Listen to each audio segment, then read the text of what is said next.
سنو اے تہجد میں رونے والی خاموش لڑکی، صبر کرو، اللہ تمہاری طرف کو ضائع نہیں جانے دے گا۔ یقین کرو، اللہ تمہاری سجدوں میں لی ہوئی سرگوشی سے اچھی طرح واقف ہے۔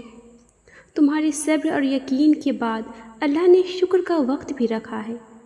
زندگی کے ہر موڑ پر جہاں آزمائش ہوتی ہے وہاں اللہ کی مدد بھی ہوتی ہے۔ تم پیاری ہو اللہ کی، اسی لیے تو وہ تمہیں بار بار آزمائش میں ڈال رہا ہے۔ تم نادان ضرور ہو مگر اللہ نے تہجد میں تمہارا ساتھ کبھی نہ چھوڑنے کا وعدہ بھی کیا ہے۔ یہ صبر کی امتحان اللہ نے تمہیں اپنے قریب لانے کے لیے ہی رکھی ہے۔